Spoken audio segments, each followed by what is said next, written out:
India is in the midst of an unprecedented lockdown because of the coronavirus threat. Now, this is a very special edition of Government Matters because we are live with you and we'd like to take your questions. We know all of you would have many questions that you might want us to answer. With me, I have Snehesh Alex Philip, who's leading our coverage on the COVID-19 situation, and we'll bring you elements from across the state which have been brought to us by our various state correspondents. Snehesh, to begin with, day one of the lockdown, what does it look like so far?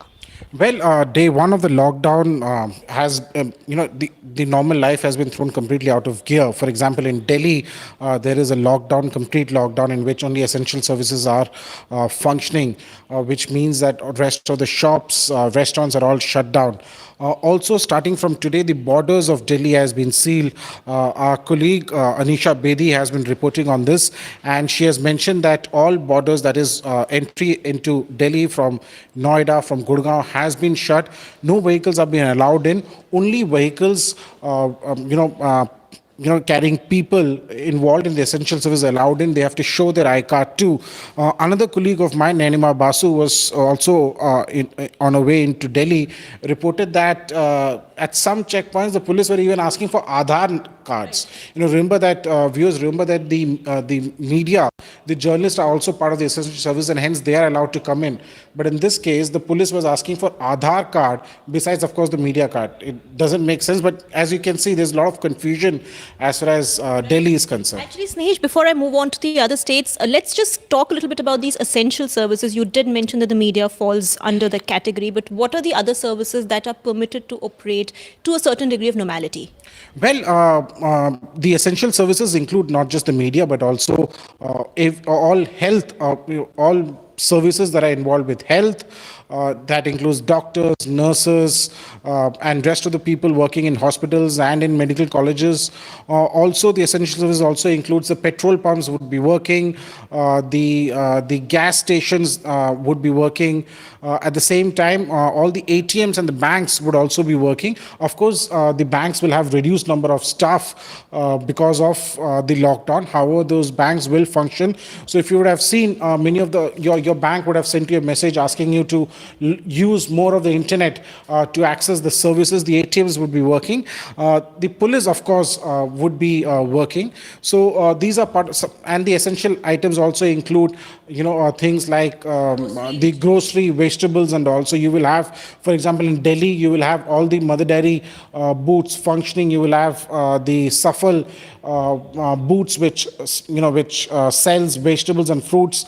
They would be functioning, as well as departmental stores. For example, even during the lockdown, you have these departmental stores, especially those run at the petrol pumps, which are 24/7. The in and out stores, they will continue to function. Right. So, in fact, this is an important point. There is no need to get into panic buying, panic hoarding, because all essential commodities will be available. The government has repeatedly specified that grocery shops, vegetable shops, milk, etc. will be made available. Snehesh, let's move from Delhi towards the east and the northeast. What news are we getting from West Bengal and the rest of the northeast? Well, West Bengal, as of now, our correspondent Madhuparna Das is there, and she's just sent in her report. Do log on to the print, because we're doing a detailed story of the pan-India kind of a story. What Madhuparna has reported is that there is the curfew. The lockdown is supposed to be implemented in West Bengal from 5 p.m. onwards. So as of now, life seems to be normal in West Bengal.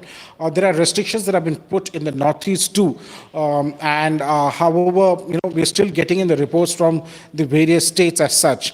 And now you also mentioned about So I just said West Bengal and Northeast, but yeah, let's move down south and see what's happening in Karnataka, Kerala, Tamil Nadu, etc. So, for example, let's say if we do a South India roundup, what's happening in Bangalore is that our correspondent Ruhi Swami has reported in and saying that the Karnataka government has decided to go on to continue with the assembly. The budget session is on, so it would be held to the 27th. Bangalore is not really in a lockdown per se. It's in a semi-lockdown kind of a situation. There are still vehicles on the road. However, the state borders have been closed, so there are no vehicles, either commercial or the otherwise, coming in from outside. As far as Ola and Uber services are concerned, unlike Delhi, where it has been completely stopped, in Bangalore, it is functioning. only and only for those involved in the essential services. And for example, in Kerala, there's a meeting that has been held by the chief minister there. There's a lot of pressure on the Kerala government to ensure that there is a lockdown. Remember that Kerala is one of the highest states in India which has reported coronavirus cases. I think, if I'm not mistaken, about 40 cases of coronavirus has been reported from Kerala. As of now, the life goes on. As far as Tamil Nadu is concerned, there is not really any lockdown per se, even though there have been cases of coronavirus. Some restrictions are being put into place. In Andhra Pradesh, there's an extended curfew that has been implemented. Life continues to be restricted. As I said, all the southern states have closed down the borders. Well, one more important thing, as far as South is concerned, South is known as the Silicon Valley of the country. The Silicon Valley is working from home because all IT companies have been told to ensure that their employees work from home. Right. Also, Maharashtra has been a state that has been badly impacted by the virus. Mumbai has seen many cases. What is Haima, who's our contributor from Maharashtra, telling us? Well, Haima has just, brought in a news which says that the Mumbai agitation against the Citizens Amendment Act, the car protest have been called off in wake of the COVID-19 crisis situation. At the same time, there are restrictions that have been put in place. Section 144 has been imposed in a lot of areas. There are a number of districts that have been put on lockdown. The entire Maharashtra per se is not in lockdown, but a number of cities, including Mumbai, for that matter, Thane, is under lockdown. Right. Now, let me start taking some audience questions. Narendra Rotela wants to know, will the lockdown completely stop the virus to just slow it down? I have another related question, which is from SK on YouTube. How effective is the lockdown when the lifetime of the virus on the surface is up to 3 days? Well, let me just clarify before I pass the mic on to Snehesh that neither of us is a health expert. But, yes. Yes, as Ruhi rightly said, neither of us is a health expert. But remember that the lockdown per se is not to ensure that the virus dies. The lockdown is to ensure that there is no spread of this particular virus. So when few people interact with each other, the spread is less. At the same time, the government has to take those steps to ensure that proper disinfection is done. There are protocols that need to be kept in place and needs to be rolled out. But at the same time, remember that the lockdown is not to kill the virus. The lockdown is to ensure and prevent the spread of the virus. Also, there is Amir Khan on YouTube actually has used the right phrase. He says, how likely are we going to flatten the coronavirus curve with measures like these? So as Snehesh pointed out, the entire idea is to flatten the curve. It's not about killing the virus or getting rid of the virus. It's just to prevent transmission and to prevent wide-scale transmission of the virus. So Snehesh, I know it's a difficult question to answer. So far, most states have said lockdowns would be till the 31st of March. But do you think that is feasible? Do you think that's practical? Are we going to see a longer stretch? Well, as far as practicality is concerned, none of it is practical, but eventually it's something that one has to do to ensure that the virus doesn't spread. Remember that it's not just India which has gone in for a lockdown. For example, in the US, in the New York City, the National Guards have been called in. The hotels have been converted into possible quarantine centers and treatment centers. So this lockdown is not something which is happening in India. Remember that India was one of the first countries to rise up to this challenge of coronavirus, started checking passengers, incoming passengers right from February itself. So this lockdown is something which is prevalent in every single part of the world where this virus has affected the normal life. Now, one big concern that particularly we've heard people in Delhi come up with is that, you say essential services are allowed to work as per, normal, but you don't have any public transport or minimal public transport available, including cab services like Ola and Uber. Is there a thought process in the government in terms of how to sort this problem out? Well, ideally, the Ola and Uber services are not available in Delhi. Yes, the public transport is an issue. For example, the DTC buses are running at 25% of their strength. So if you go onto the streets, for example, I drove down from my home to this office, there were which were there on roads, but however, there are no commercial vehicles on road. The DTC bus, as I said, is on 25%. It's functioning at its 25% strength. Of course, there is no doubt that, for example, in Bangalore, Ola services and Uber services are there, but it's only meant for people involved in essential services.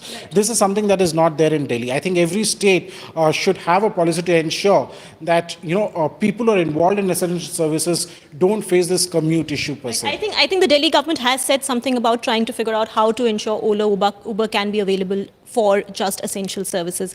There is a question from Avinash Kalwani. Why aren't there regulation, prices, etc.? Looks like the government is not prepared enough. I'm assuming the viewer means regulation prices for commodities, essential commodities. Is that? Well, regulation, there is a regulation, the essential commodities are covered under a particular act. So all the product, right from milk to vegetables and all, come under this essential commodities act per se. So I don't really understand, Avinash, what exactly you're asking. But if it's, for example, items like hand sanitizers and masks, these are not the N95 masks, but these are the surgical masks that are used, the blue and the green ones that are used. They have been brought under Essential Services Maintenance Act, and their prices have been fixed. So, so items which are part of the essential services is something that the government is looking at. Right. Dipankar Bhattacharya has a question. I think we've already taken that. It's about how likely is this lockdown to go beyond the 31st of March. We've already answered that question. Nijal Anand from Kerala wants to know, depending on the import of vegetables, we depend on the import of vegetables and rice from other states. If lockdown is complete, how will we get all food and essential drugs? So basically, you're talking about movement of various products, various goods, services, etc., within the country, between various states. Well, as I said, these they are covered under the Essential Services Maintenance Act, and the movement of these goods allowed. For example, the railways have suspended the passenger train service across the country, but however, the freight trains continue to run. So this is to ensure that the essential commodities, there is no shortage of essential commodities, and every city of the country, people have access to these items. Right. Snehesh, what about flight services? There was some confusion about flights landing in Delhi, whether they'd be allowed, not allowed. Overall, what is happening with the situation? Well, for example, as of now, Madhuparna has sent in a quick input which says that the West Bengal government has actually written to the Narendra Modi government seeking suspension of flights. Per se, right now, all airlines are allowed to fly. There is a restriction as far as the international flights are concerned, so no inbound or outbound international flights are there. However, domestic flying is allowed for the time being. I think the government is going to take a relook at this particular issue, and in a couple of days or so. Right.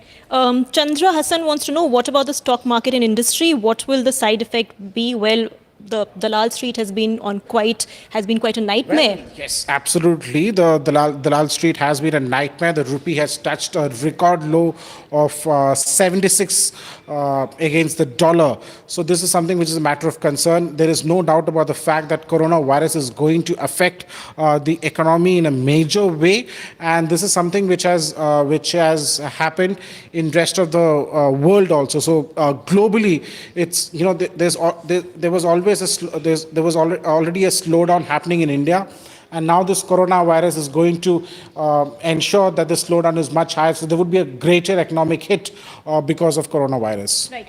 Yes, as Snehesh pointed out, it already comes at a time of an economic slump. But I think at this point, the priority is to contain the virus and to sort that situation out. And the economic situation will eventually have to be dealt with by the Indian government and governments across the world. Nikhil has a question, which is, despite lockdowns being implemented, isn't it irresponsible of the PM to have called for a thali appreciation where people are on the streets celebrating in hordes, beating the purpose of a lockdown? Well, that's a good question. But however, I would say that the Prime Minister did not, one can get into a whole debate whether this was a good move or not. But the fact is that the Prime Minister did not ask people to come on the streets. The Prime Minister had asked people to stand on their balconies and give an applause, using hands or utensils or anything, give an applause to all the health workers, the police, the media, and others who are working round the clock to ensure first that you stay safe, and also to ensure that you are updated with all the information. Right. Well, I think just to add, it's also a question of social awareness. As he mentioned, the Prime Minister specifically said, come out on your balconies, but it's important for people to understand the purpose purpose of social distancing. Understand that just because, you've gone through a day of lockdown does not mean you can come out on the streets and start celebrating. Life thrown out of gear, as Snehesh rightly pointed out, you can see we are operating in an empty office, a near empty office. But thank you so much for watching Government Matters and for sending in your questions. Don't forget to subscribe to our YouTube channel.